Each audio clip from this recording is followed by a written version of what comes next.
Había mucha gente preocupada por mi estabilidad laboral, gente que se notaba genuinamente consternada ante la posibilidad de no volver a verme en pantalla. A ellos, por muy buenas intenciones que puedan tener, debo informarles que en un proyecto colectivo las individualidades no importan. Mañana puedo estar o no, que lo importante seguirá siendo el proyecto. Claro que, mientras tanto, van a tener que seguir aguantándome. Para los que por alguna razón aún no lo sepan, esto es Con Filo, un espacio para mostrar con todos sus matices las noticias, los hechos, las matrices de opinión que circulan en los medios y en las redes sobre la realidad cubana. Vamos a rasgar la costura de la manipulación mediática y adentrarnos en la arista filosa de los acontecimientos.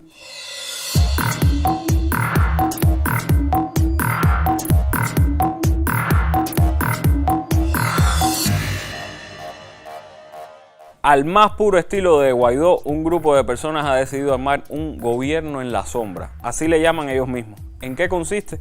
Pues en un gobierno paralelo que desde el exilio velará por la transición democrática en Cuba. Su núcleo fundamental es una organización llamada Cuba Próxima, donde militaba tanto nuestro dramaturgo favorito Junior García como el muy pacífico exterrorista Orlando Gutiérrez Boroná. Por alguna extraña razón, ninguno de los dos logró colarse en el gobierno sombrío, que tiene como presidente, y no es broma, esto está publicado, tiene como presidente a Roberto Veiga, el fundador de Cuba Próxima. También tiene vicepresidente, coordinadores de comunicación, de política, hasta de cultura. Y hasta se armaron un consejo deliberativo para deliberar quién sabe qué. Nada, que al menos Guaidó estaba en Venezuela cuando se proclamó. Esta gente se fue por encima del nivel.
Con tanta plantilla inflada, mínimo pudieron haberle dado el Ministerio del Interior o el de la Guerra a Boroná. Ingratos, con tantas intervenciones militares que ha pedido. Y a Junior no lo pusieron ni de vocal, ni de consonante, nada. Terrible la desmemoria. Luego trataron de corregir esta noticia, pero ya el daño estaba hecho. Otra de las preteridas en este gobierno es Saily González, la que fue segunda en mando en aquel grupito que alguna vez respondió al nombre de Archipiélago y que en cuestión de días se hundió bajo la línea de flotación. A Saily parece que no le perdonan que siempre esté pidiendo dinero, aunque sea en broma. Es que nos pidió dinero hasta nosotros, que no tenemos dónde caernos muertos.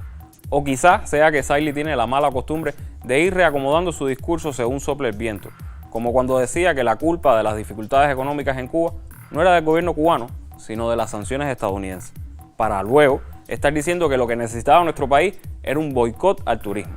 Nada, que donde dije digo, digo Diego.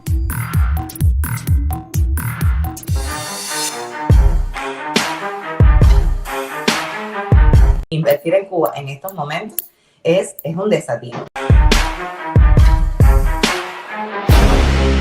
Bueno, pues que nos queda estas otras cositas como el boicot económico.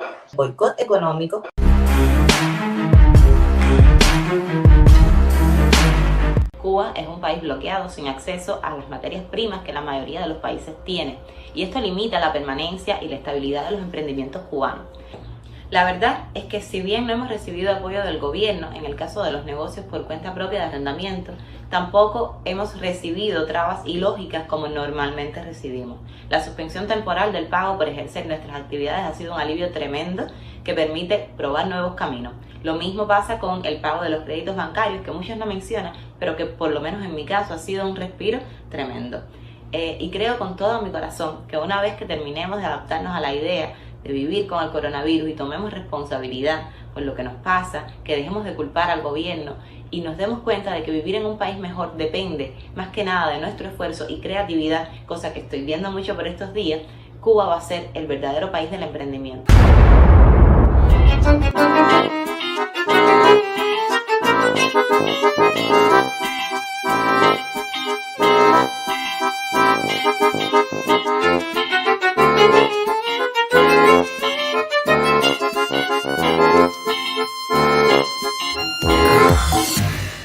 Pero no podemos gastar todo el valioso tiempo de nuestra teleaudiencia en gobiernos que no gobiernan y activistas contra el bloqueo que luego defienden el bloqueo. También hay que hablar de noticias que no son noticias porque son igual de falsas que la autoridad de Cuba Próxima. Sobre algunas de las más sonadas en los últimos días en redes sociales nos hablará Gabriela Fernández en La Mira. ¿Han sentido últimamente algún malestar, como tos, fiebre, dolor de garganta? Pues se debe a que Rusia hará un despliegue militar en nuestro país, según lo gritan de forma amarillista medios de prensa occidentales, para dar a Estados Unidos la oportunidad de convertirse de victimario en víctima. Pero hace pocos días el presidente Putin se preguntó, a propósito de la seria situación creada por Washington y sus aliados en Ucrania, ¿qué pasaría si Rusia ubicara cohetes en México y Canadá, y no en Cuba? Y a esos mismos medios de comunicación no les pareció alarmante, tampoco al consejero de Seguridad Nacional estadounidense Jake Sullivan, que se ha pronunciado de modo amenazante sobre el tema. Мы что ли ставим ракеты рядом с границами Соединенных Штатов? Нет. Это же Соединенные Штаты своими ракетами пришли к нашему дому. На пороге нашего дома находятся уже. Ну разве это какое-то избыточное требование? Не ставить больше никаких ударных систем у нашего дома. Ну чего здесь необычного? Вот как американцы бы отнеслись, если мы взяли там на границе между Канадой и США или на границе Мексики и США, поставили бы наши ракеты. А что, разве у Мексики и у США не было никогда территориальных вопросов? А Калифорния кому принадлежала раньше? А Техас?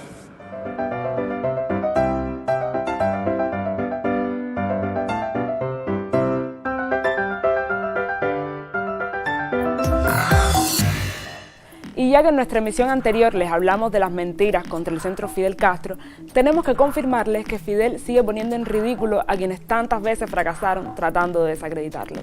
Un usuario de Twitter se lanzó a cazar errores en las cuentas del centro en esa red y el cazado fue él. Por supuesto, el centro Fidel Castro aclaró que esas no eran sus redes, sino estas que les estaremos dejando por aquí. Para evitar este tipo de malentendidos está este programa, que siempre intentará mostrarles los contados hilos de verdad con los que se tejen las redes sociales. Nos vemos en La Mira. Volviendo al inicio, hay que recordar que Cuba Próxima es heredera de un laboratorio de ideas que en época de Obama intentó fungir como tanque pensante de la restauración capitalista en nuestro país. Se llamó Cuba Posible en ese entonces y en sus plataformas publicaron autores más o menos distantes de la línea oficial, pero con argumentos que a algunos podían no parecer del todo desatinados. Vaya, una forma más elaborada de llevarle la contraria a la revolución y al socialismo. Sus gestores decían que no estaban ni con el gobierno cubano ni con la contrarrevolución tradicional. Lo de ellos era otra vía, una tercera vía, una forma de ubicarse en el centro político, equidistantes de los nocivos extremos. Ese centro, como es costumbre a nivel internacional, ha terminado por ir corriéndose hacia la derecha. Para analizar este fenómeno, en particular con respecto a Cuba, tenemos en exclusiva un video del filósofo e intelectual Enrique Ubieta, que amablemente accedió a opinar para confirmar. Ya los conocemos. Hace apenas unos años se disfrazaban de académicos, pero no buscaban la verdad sino el poder. Abrieron un bar de ideas llamado Cuba Posible. Preparaban los tragos con un poco de esto y otro de aquello para embriagar a los lectores.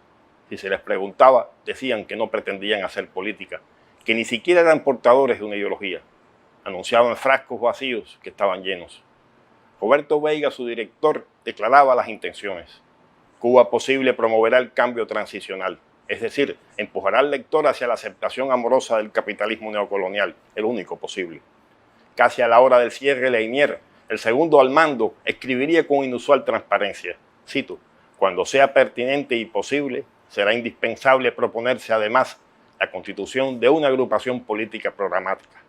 Los pensadores, entre comillas, del bar salían del closet, empezaban a verse como partido político. Hay que señalar que si bien no es de buen gusto que un grupo de personas reciba dinero de entidades gubernamentales extranjeras para pensar el país, Cuba Posible las enumeraba con cinismo. La confesión de Leinier lo situaba muy cerca de la traición a la patria. El financiamiento externo de un protopartido político es un grave delito en casi todos los países del mundo. Pero aquí están, confían que ya olvidamos. Como no fue ni será posible aquella Cuba, han adoptado un nuevo nombre, Cuba Próxima. No puedo dejar de sonreír al pensar con pena en los burgueses destronados y sus ideólogos que durante 6 décadas han pedido cada 31 de diciembre la reconquista de sus antiguos privilegios en Cuba. Sus libros anuncian la hora final de Castro. Sus blogs prometen que estos serán nuestros penúltimos días. Sus canciones proclaman la llegada del día final. Preparan para luego deshacer ante cada fiasco las maletas del regreso. Así sea la invasión mercenaria de Playa Girón, la caída del muro de Berlín o la partida física de Fidel. Tratan de engañarnos y se autoengañan. El afiche de Ares Cuba post-Castro provoca en ellos la mayor de las pesadillas. El rostro de Fidel aparece multiplicado, convertido en pueblo. Aunque se presentan una vez más como laboratorio de ideas y dicen ser un centro de estudios, en esta ocasión la idea expresada por Leinier ha tomado cuerpo. Cuba Próxima se convierte con los mismos financiamientos en una agrupación política en campaña electorera. Los cubanos, explica Roberto Veiga, quieren saber cómo gobernaríamos los opositores y en su enceguecido marketing programático adopta la pose del elegido. Su partido elaborará un proyecto de nación ante la crisis. Veiga, presidente, dicen los volantes de San Nicolás del Peladero. La nueva entidad política distribuye democráticamente, entre comillas, los cargos de la futura pseudo-república. Hay una larga saga de autoproclamados presidentes en la historia de la contrarrevolución cubana. Desde el padrino más Canosa, pasando por Montaner, el periodista oficialista de Washington, hasta un desconocido nodal electo, entre comillas, en 2012, al frente de un ridículo gobierno constitucional cubano en el exilio. También hay una larga lista de pretendientes que ahora observarán con recelo al nuevo autoproclamado. Pero todo esto es simple dramaturgia politiquera. En La Habana hay constitución socialista que enarbola el proyecto martiano y fidelista de nación y hay gobierno legítimo. Ellos lo saben. Todos los meses, verdaderos laboratorios de ideas sesionan en el Palacio de la Revolución. Escritores, científicos, ingenieros, intelectuales de las más diversas profesiones diseñan y construyen junto a su presidente, Díaz-Canel, el futuro de la patria. Los contrarrevolucionarios dirán una cosa hoy, otra mañana, una distinta pasado. Nadie se alarmará demasiado. La incoherencia es su rasgo más coherente. Seguirán mintiendo, manipulando, difundiendo información falsa, atacando sin atisbo de ética a la hora de la revolución. Y sí, volverán una y otra vez a armar gobiernos en el exilio o iniciativas de transición a la democracia. Se venderán como los adalides del cambio y de la mejoría para todos. La mejor respuesta a todas estas mentiras y tergiversaciones es el trabajo. Ese que realiza ese otro gobierno, el que no está a la sombra, sino que sale con las primeras luces del día, lo mismo a un barrio periférico que a un centro laboral, lo mismo a una avenida que a un surco. El trabajo que realizan los verdaderos defensores del bienestar popular, los científicos, los obreros, los profesionales, el trabajo que realizamos todos los que apostamos por mejorar este país con defectos, este modelo con carencias, pero que honestamente creemos es el mejor camino para alcanzar una sociedad más justa. Lo demás es solo falsas noticias y falsos ideales, polvo en el viento. Síganos en nuestras redes sociales, estamos en Facebook, Telegram, YouTube y tenemos Community Manager nueva, así que pónganla a prueba. Recuerden que regresamos el jueves, justo antes de la novela. Hasta entonces, manténganse con filo y tranquilos que no voy a aparecer por Madrid. Chao.